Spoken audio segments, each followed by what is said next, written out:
Oi gente, tudo bem? Tudo bem? Hoje eu quero falar com vocês sobre um assunto muito importante de direito de família, que é sobre um projeto de lei que está tramitando na Câmara dos Deputados que visa proibir a união homoafetiva no Brasil. Será que é possível essa proibição? Eu vou falar sobre como é a situação atual no Brasil sobre esse assunto e como essa mudança pode impactar a sociedade LGBT. Então vamos começar. Está para ser analisada na Câmara dos Deputados um projeto de lei que visa proibir o casamento entre pessoas do mesmo sexo no Brasil. Para contextualizar vocês do histórico desse projeto, trata-se de um projeto apresentado em 2009 pelo então deputado Clodovil Hernandes, que pretendia mudar o Código Civil para permitir que duas pessoas do mesmo sexo possam constituir união homoafetiva. E ainda que o companheiro homoafetivo possa participar da sucessão do outro quanto aos bens adquiridos na vigência da união estável. O atual Código Civil, no artigo 1723, afirma que é reconhecida como entidade familiar a união estável entre homem e mulher. A ideia desse projeto, então, era que não apenas homem e mulher fossem considerados pela lei, mas qualquer pessoa, independentemente do sexo. Acontece que esse projeto foi totalmente modificado do texto original e hoje está no sentido contrário do que originalmente propunha.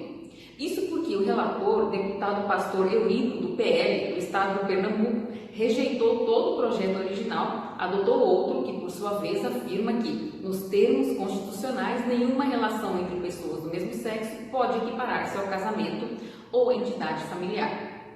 Nesse projeto tem ainda um artigo que proíbe o casamento civil ou reconhecimento de união civil entre pessoas do mesmo sexo e ainda pretende revogar as uniões civis de pessoas do mesmo sexo já realizadas e registradas.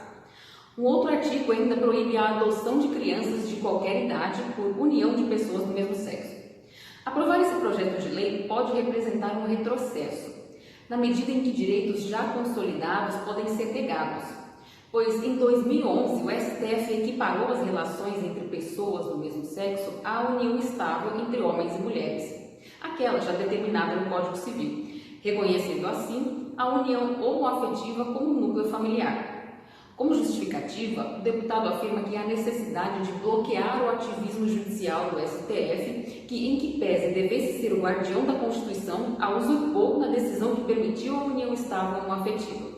Ele afirma ainda que aprovar o casamento homossexual é negar a maneira pela qual todos os homens nascem neste mundo e também é atentar contra a existência própria da espécie humana. Então veja que, de algum modo, o deputado pastor acha que o fato de existir casamento entre pessoas do mesmo sexo pode fazer com que a raça humana deixe de procriar. Vemos que a fala do deputado é totalmente infundada e até pode representar uma espécie de sofisma quando diz que a Constituição Federal foi desrespeitada pelo STF. Pois veja que a própria Constituição Federal tem como um de seus fundamentos, no artigo 1º, a dignidade da pessoa humana. E no seu artigo 3º, precisamente no inciso 4, afirma ser um dos objetivos fundamentais a promoção do bem-estar de todos, sem preconceitos de origem, raça, sexo, cor, idade e quaisquer outras formas de discriminação. Há que se observar ainda o inciso 8 do artigo 5º, que determina que ninguém será privado de direitos por motivo de crença religiosa. Indo na mesma direção do entendimento do STF, no ano de 2013, o Conselho Nacional de Justiça, por meio da Resolução 175, determinou que nenhum cartório no Brasil poderia se negar a realizar casamento entre pessoas do mesmo sexo. Desde então, segundo a Associação Nacional dos Registradores de Pessoas Naturais, uma média de 7.600 casamentos por ano são realizados no Brasil por pessoas do mesmo sexo. Isso implica em diversas consequências, como direitos de herança, planos de saúde, direito de previdência, entre outros que são aplicáveis a cônjuges de união heteroafetiva. É possível que esse projeto não seja aprovado, porque ele é totalmente contrário às bases constitucionais relativas à promoção da igualdade e da dignidade da pessoa humana. Então é provável que ele seja declarado inconstitucional. A ideia central disso tudo seria apenas fazer críticas ao STF. Agora me fala você, que eu quero saber, o que você acha dessa proposta? Você acha que ela é relevante do ponto de vista da evolução das relações da nossa sociedade?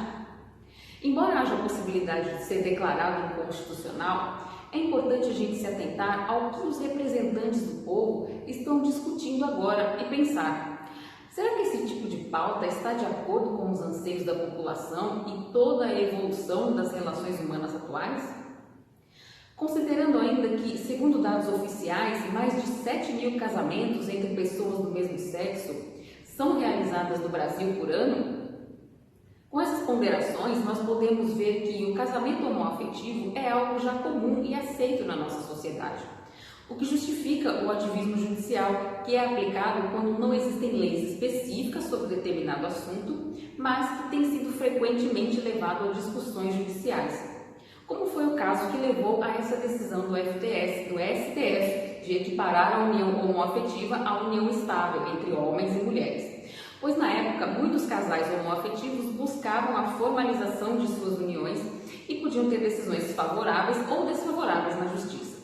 Então podemos concluir que a proibição da união homoafetiva é uma questão que envolve direitos fundamentais, de diversidade, igualdade e deve ser abordada com considerações éticas e legais. A proibição pretendida por esse projeto implica em negar a igualdade de direitos a um grupo específico de pessoas com base na sua orientação sexual. Isso vai contra princípios fundamentais de direitos humanos, que defendem a igualdade, a não discriminação de todos os indivíduos, independentemente da sua orientação sexual.